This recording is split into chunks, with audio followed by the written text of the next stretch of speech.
surface, even if only in retrospect.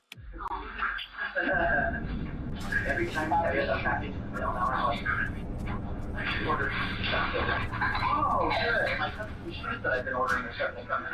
Oh. What? Your custom shoes that you've been ordering? How many are there? I think 3 pairs. That is super blue. I know, I like it. Okay, what are you gonna wear with it? My gray suit and a blue shirt when I speak in Las Vegas. Jim went to Las Vegas a few days after that conversation, and it was there that he met another woman, an orthodontist from Texas named Karen. Police want to speak with her next, and fortunately for them, she happens to be in town. Hi, Karen. Yes. I'm Sergeant Lawnecker with the Aurora Homicide Unit. We've taken Jim into custody for homicide, and I was wondering if you have a minute to speak with me. Can I, Yeah, want to get dressed? Yep. So, I don't know, basically, obviously, I didn't find you by a miracle. We are aware of yours and Jim's relationship, and basically your emails and stuff back and forth between each other, and he's been taken into custody for killing his wife. So I don't know, obviously we consider you to be a motive for him to do that. I don't know what kind of communications he's had with you about his wife and what's been going on with her. We have noticed that you seem to come to Denver when his wife was in the hospital, and I don't know if that's just what kind of timing is, that is, or what he's telling you, or how he, you guys are setting up when you're going to come out here. So I don't know if you can shed any light on any of that. A search of Jim's email account shows messages between the two of them, some of which show Karen's travel itinerary. One trip overlapping with Angela's first extended hospital stay, and a second trip overlapping with Angela's final crash and eventual death. But Karen says those dates are misleading. I had a ticket for the 8th that I changed to... You didn't come out here then? No. Okay. I had Southwest, so it was free to change. Okay. So I just changed the dates to the 16th. So this is the first time you've come out here? Mm-hmm. How did you meet him? At a meeting, dental meeting in Las Vegas. Though Karen acknowledges that she's out here to see Jim, she says that their relationship is not as far along as their messages might suggest. I mean, we shared a lot of, personal information kind of quickly, just like history and, but we haven't been physically intimate or that kind of thing. So you have not been sexually intimate with him? Mm-hmm. What was the purpose of some of those text exchange or email exchanges then? Because they're very sexually explicit. What was the purpose of them? I mean, I guess I find it hard to believe that he would send something like that to you without having some kind of sexual relationship with you. I mean, there's been physical intimacy to some degree, but we haven't had intercourse. Okay. Karen says that Jim told her that he and Angela had filed for divorce in January, a month before they met in Las Vegas. He said, I'm going to sit down with her tonight. We're going to start to talk about just about the kids, about how things are going to look during mediation, things like that. And that she had said that she probably was going to move back to where her family is, and they had been just kind of talking about what things were going to look like. He did tell me when they talked that night, I'm kind of worried that she might hurt herself. So we've had a history with that. Has he talked to you at all about buying cyanide? No.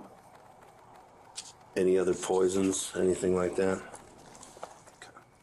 The detective decides to set Karen straight on what Jim has been up to. He's never told her he wants a divorce. He's never told her there's no talk of him moving out with the kids. She has no idea anything about a divorce. He's purchased poisons, and she's now dead because of poisons. So a lot of the things he's told you, assuming you've told me the truth, are all nonsense. Sorry to be the bearer of bad news, but I mean, the real victim here is his wife. Big time. You're one sentence away from launching your website with Base 44. Since the beginning of the internet, there's never been such a fun, fast, and intelligent way to launch online. The next morning, Karen talks to Detective Olson. She shares a conversation she had with Jim after Angela passed, in which he talked about all the things he would need to do to get his affairs in order. Life insurance was in that string of thought, and I was like, oh, is life insurance going to change if this is, self-inflicted? And he said, no, I got a policy that doesn't have that, that has an exclusion for that due to our history. While Jim's explanation about the life insurance lines up with his story that Angela did this to herself, it also opens the door to another possible motive. And according to Ryan, Jim could use the money. It was in January where we decided as a company that we could not continue to pay his creditors from his first bankruptcy at the level that we were paying it, and he was going to have to take some more involvement in it.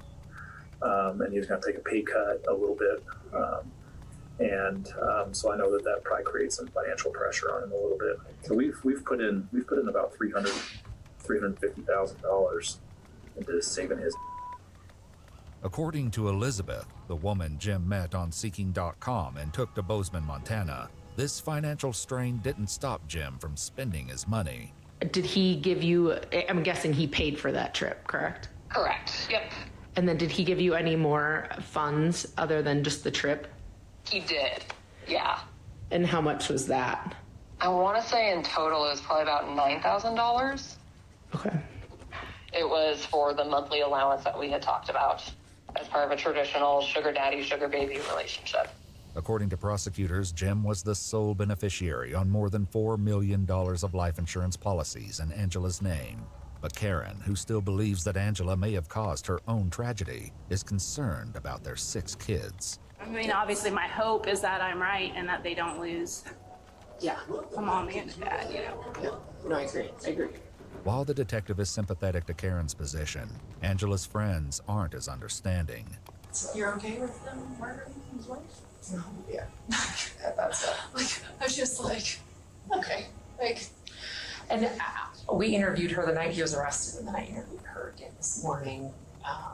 And really it was just to get to the bottom of, did she know? Right. Like, is she a core conspirator? Were you involved at all? I don't think she knew. I think he schmoozed her and Oh yeah.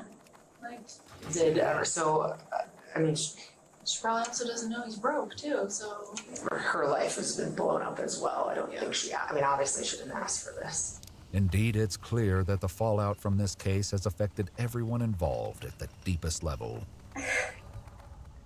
It just is psychotic. It just is a whole another layer of just wicked. To watch your kids. Who does that? And I know we don't know anything, but just the thought of who does that. Indeed, not even Detective Olson is immune to the emotional weight of this tragedy. I have never broke down. This case, I feel so bad. It is tragic. I hate these kids. We have little kids that we do everything. So the kids are in denial. They will not believe for 1 second that he would do this, and I understand why. Now in jail, Jim is determined to prove his innocence one way or the other, and it's to one of those kids that he turns to for help. He sends a letter to his oldest daughter.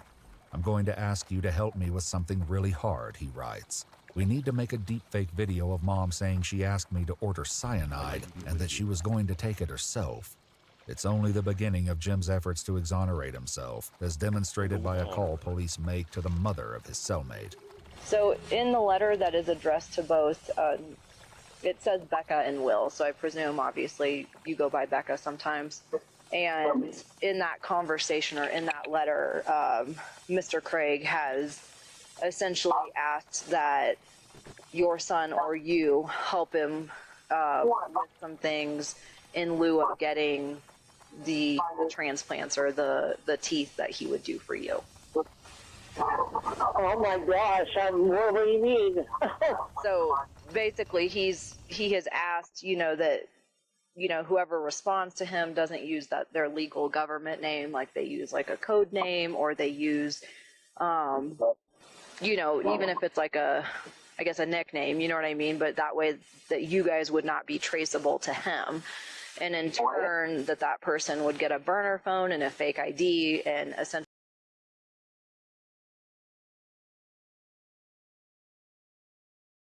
in return. Bra drag! Alltså det är riktigt bra det här. Den suger. Oj, mattan! Nej, stopp, nej! Våra oberoende professionella tester hittar prylarna som håller måttet. Nu stänger man av! Och de som bara suger. Råd och rön, det är alltid värt att testa. Absolutely not. I don't know anything about that. Do you know anything about Mr. Craig or his case? No. Okay.